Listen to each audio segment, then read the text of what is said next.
좋은 교회, 좋은 TV. 우리가 내일 살펴볼 말씀의 첫 번째 사사죠. 온니엘이 등장하면서 사사기가 본격적으로 시작을 합니다. 오늘 말씀은 사사기 전체가 어떠한 분위기인지 서론과 같은 말씀입니다. 그래서 사사기 전체를 요약하는 말씀인데요. 사사기는 이스라엘이 계속해서 죄를 짓는 것들이 반복해서 나옵니다. 그래서 이스라엘 백성들이 하나님을 배신하고 그때 하나님께서는 이방 민족들을 통하여 이스라엘을 벌하시죠. 그러면 이스라엘 백성들은 하나님께 부르짖습니다. 그때 하나님께서는 사사를 세우시고 사사를 통하여 이스라엘을 구원하십니다. 이것이 계속 반복되어 구원받지만 또 이스라엘은 죄를 짓습니다. 문제는 이것이 반복될수록 이스라엘 백성들은 더욱더 큰 죄를 짓게 된다는 것이에요. 세대가 거듭될수록 이스라엘 백성들은 더 심각한 죄에 빠져들고 맙니다. 이렇게 이스라엘 백성들이 하나님 앞에 죄를 짓는 그 이유가 무엇이고 또 하나님께서는 이스라엘 백성들에게 어떻게 행하시는지 오늘 말씀을 통해 함께 살펴보도록 하겠습니다. 이스라엘 자손이 여호와의 목전에 악을 행하여 바알들을 섬기며 애굽 땅에서 그들을 인도하여 내신 그들의 조상들의 하나님 여호와를 버리고 다른 신들 곧 그들의 주위에 있는 백성의 신들을 따라 그들에게 절하여 여호와를 진노하시게 하였으되 곧 그들이 여호와를 버리고 바알과 아스타롯을 섬겼으므로 여호와께서 이스라엘에게 진노하사 노략하는 자의 손에 넘겨주사 그들이 노략을 당하게 하시며 또 주위에 있는 모든 대적의 손에 팔아 넘기심에 그들이 다시는 대적을 당하지 못하였으며 그들이 어디로 가든지 여호와의 손이 그들에게 재앙을 내리시니 곧 여호와께서 말씀하신 것과 같고 여호와께서 그들에게 맹세하신 것과 같아서 그들의 괴로움이 심하였더라. 여호와께서 사사들을 세우사 노략자의 손에서 그들을 구원하게 하셨으나 그들이 그 사사들에게도 순종하지 아니하고 오히려 다른 신들을 따라가 음행하며 그들에게 절하고 여호와의 명령을 순종하던 그들의 조상들이 행하던 길에서 속히 치우쳐 떠나서 그와 같이 행하지 아니하였더라. 여호와께서 그들을 위하여 사사들을 세우실 때에는 그 사사와 함께 하셨고 그 사사가 사는 날 동안에는 여호와께서 그들을 대적의 손에서 구원하셨으니 이는 그들이 대적에게 압박과 괴롭게 함을 받아 슬피 부르짖음으로 여호와께서 뜻을 돌이키셨음이거늘 그 사사가 죽은 후에는 그들이 돌이켜 그들의 조상들보다 더욱 타락하여 다른 신들을 따라 섬기며 그들에게 절하고 그들의 행위와 패역한 길을 그치지 아니하였으므로 여호와께서 이스라엘에게 진노하여 이르시되 이 백성이 내가 그들의 조상들에게 명령한 언약을 어기고 나의 목소리를 순종하지 아니하였은즉 나도 여호수아가 죽을 때에 남겨둔 이방 민족들을 다시는 그들 앞에서 하나도 쫓아내지 아니하리니 이는 이스라엘이 그들의 조상들이 지킨 것 같이 나 여호와의 도를 지켜 행하나 아니하나 그들을 시험하려 함이라 하시니라. 여호와께서 그 이방 민족들을 머물러 두사 그들을 속히 쫓아내지 아니하셨으며 여호수아의 손에 넘겨주지 아니하셨더라. 오늘 11절 말씀입니다. 이스라엘 자손이 여호와의 목전에 악을 행하여 바알들을 섬기며 이스라엘 백성들이 하나님 앞에서 죄를 짓기 시작을 합니다. 가장 큰 죄는 바로 하나님을 버리고 우상을 섬기는 것이죠. 이스라엘 백성들이 섬겼던 주요 우상은 바알과 아스다롯입니다. 두 신은 부부신으로 알려져 있는데요. 풍류와 다산의 신들입니다. 이 당시 대부분의 우상들이 농경 문화와 관련이 깊죠. 이스라엘 백성들은 목축업을 주로 하였고 또 노예로 살았던 사람들입니다. 그러다 보니 가나안 땅에서 농사를 짓는 데 있어서 가나안 원주민들의 도움이 많이 필요했을 것 같아요.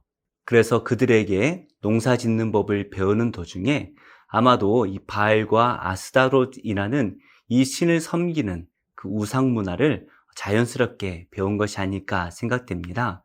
이스라엘 백성들이 거주했던 이 가나안 땅은 애굽과 다르게 물이 풍족한 곳은 아닙니다. 애굽은 나일강이 있어서 늘 물이 풍족했죠. 하지만 가나안 땅은 그렇지 않았습니다. 1년에 2차례 내리는 그 비가 있어야만이 1년 농사를 지을 수가 있어요. 그러다 보니까 이 비를 관장한다라고 믿었던 이 바알과 아스다롯 신을 섬길 수밖에 없는 것이죠. 사람들은 바알과 아스다롯이라는 이 두 부부의 신들이 서로 사랑을 나눌 때에 비가 온다고 그렇게 믿었습니다. 그래서 이 바알과 아스다롯이 서로 사랑을 나눌 수 있도록 이 땅에서 제사장들이 음란한 행위들을 했습니다. 그러면 그걸 보고 바알과 아스다롯이 사랑을 나눈다고 그렇게 믿었어요. 하나님과 결혼했던 이 이스라엘 백성들이지만 눈앞에 보이는 이 농사를 풍요롭게 지어준다고 믿었던 이 바알과 아스다롯 앞에 그들은 넘어집니다. 그래서 하나님을 버리고 우상들을 섬겼던 것이죠. 이렇게 이스라엘 백성들이 바알과 아스다롯을 섬겼던 것은 농사를 잘 짓기 위함입니다. 그런데 하나님께서는 그들을 어떻게 하십니까? 14절이죠. 여호와께서 이스라엘에게 진노하사 노략하는 자의 손에 넘겨주사 그들이 노략을 당하게 하시며 또 주위에 있는 모든 대적의 손에 팔아 넘기심에 그들이 다시는 대적을 당하지 못하였으며 농사를 잘 짓고자 하나님을 버리고 우상을 섬겼습니다. 그런데 그 결과가 어떻습니까? 노략하는 자들이 와서 그 농사 지은 것을 다 훔쳐가는 거예요. 이 분위기를 잘 알 수 있는 사건이 있습니다. 바로 사사였던 기드온인데요. 기드온이 밀농사를 잘 짓고 그가 어디에서 타작을 합니까? 포도주 틀에 숨어서 타작을 하는 것이에요. 농사를 지어서 거두면 미디안 사람들이 와서 다 노략해 가버렸기 때문이죠. 그래서 이스라엘 백성들은 숨어서 이렇게 타작을 해야만 했습니다. 이렇게 농사를 잘 지어보려고 하나님을 버리고 우상들을 섬겼던 이스라엘 백성들은 결국에 자신들이 농사 지었던 것들을 다 빼앗기고 마는 것이죠. 우리가 살다 보면 세상의 것이 필요합니다. 아주 중요한 부분이에요. 하지만 우리는 우선순위를 정확하게 두어야 합니다. 하나님보다 앞선 것은 있을 수가 없는 것이죠. 오직 우리의 인생을 하나님의 말씀에 둘 때에 하나님께서 그 나머지 필요한 것들은 다 채워주십니다. 그런데 우리가 당장 눈앞에 있는 것들을 사랑하여 하나님보다 그것들을 더 섬기게 된다면 반드시 그것이 우리의 올무가 되겠죠. 무엇보다 우리는 그것만 사랑하고 그것만 손에 쥐려고 하는데 시간이 지나 보면 그것조차도 우리 손에서 사라진 것을 보게 됩니다. 이렇게 이스라엘 백성들이 고난을 받게 되는데요. 이 모든 것은 이미 하나님께서 신명기 말씀을 통해서 예언하셨던 부분들이죠. 그리고 하나님께서 이스라엘 백성들과 언약했던 부분들입니다. 하나님께서는 이스라엘 백성들에게 하셨던 그 모든 언약들을 아주 신실하게 지키셨는데요. 그 언약을 깨뜨려버린 이 이스라엘 백성들은 결국에 그 언약 때문에 스스로 망하게 되는 것이죠. 그러나 하나님께서는 이스라엘 백성들을 고난 가운데 내버려 두지 않으셨습니다. 16절 말씀이죠. 여호와께서 사사들을 세우사 노략자의 손에서 그들을 구원하게 하셨으나 하나님께서는 이스라엘 백성들이 부르짖을 때마다 사사들을 세워주십니다. 그리고 그 사사를 통하여서 이스라엘 백성들을 구원해 주시죠. 그런데 문제는 이스라엘 백성들이 나중에 사사의 말까지 듣지 않았다라고 기록하고 있습니다. 그리고 19절 말씀에 그 사사가 죽은 후에는 그들이 돌이켜 그들의 조상들보다 더욱 타락하였다라고 말씀하고 있죠. 사사가 죽으면 이스라엘 백성들은 이전보다 더 타락해버립니다. 그래서 세대가 지나면 지날수록 이스라엘 백성들이 매우 타락하게 되었고 나중에는 마음대로 하나님을 섬기게 되죠. 하나님의 율법이 아니라 자기 소견에 옳은 대로 하나님을 섬긴다라고 착각하고 살았습니다. 심지어 같은 이스라엘 민족들끼리 지파들 간의 싸움이 일어나서 살육하는 지경까지 이르게 됩니다.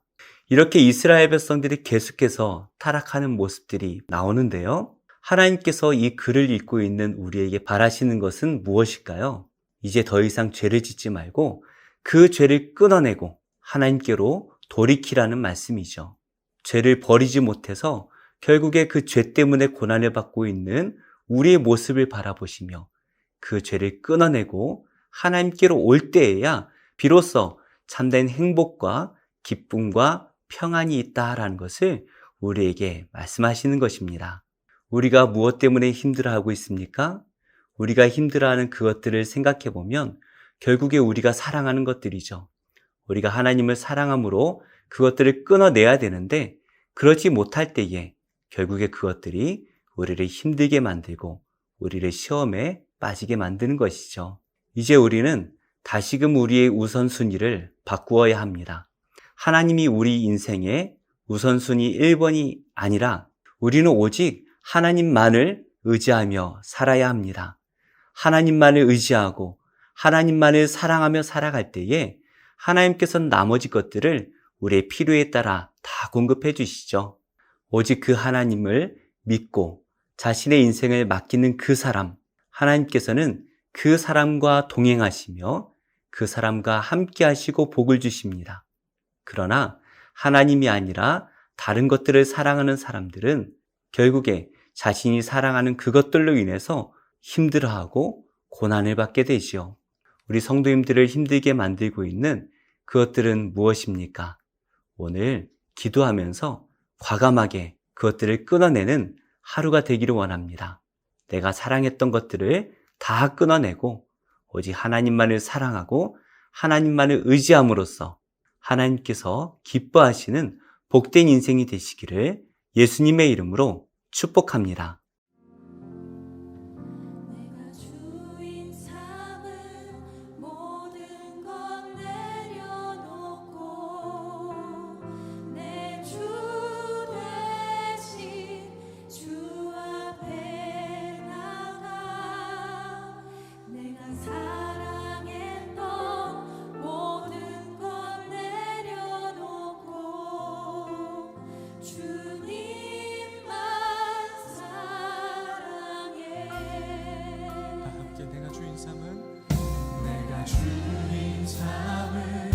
모든 것 내려놓고 내 주 되신 주 앞에 나가 내가 사랑했던 모든 것 내려놓고 주님만 사랑해.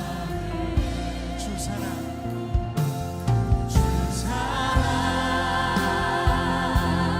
거친 풍랑에도 깊은 바다처럼 나를 잠잠해. 주 사랑 내 영혼의 반석 그 사랑 위에 다시 한번 내가 주인 삼은 내가 주인 삼은 잘 정리된 마음이 아니라 이 시간 우리의 마음 전부를 자아하기 원하시는 주님, 그만큼 여러분을 열렬하게 사랑하시는 그 주님의 사랑을 이 시간 기억하기를 원합니다. 내가 사랑했던 모든 것 내려놓고 주님 다시 한번 내가 주인 삼은 모든 것 내려놓고 내가 주인 삼은 모든 것 내려놓고 내 주 되신 주 앞에 나가 이 시간 알게 모르게 주님 우리의 마음의 주인이 되었던 다른 것들을 내려놓고 이 시간 주님만 바라보며 사랑하며 나갑니다.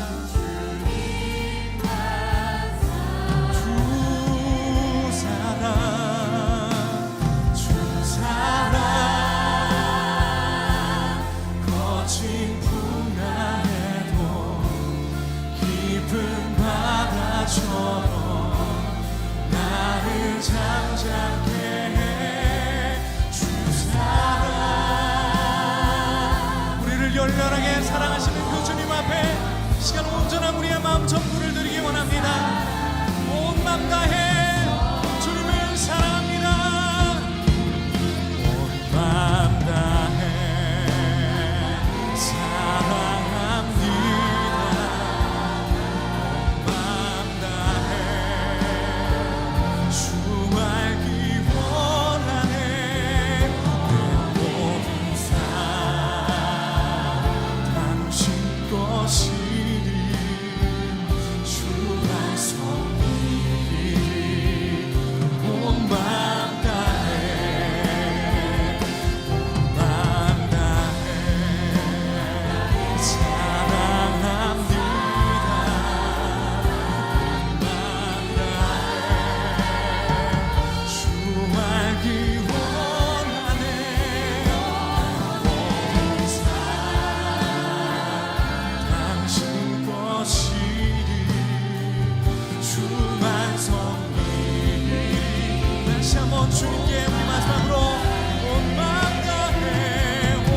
좋은 교회, 좋은 TV.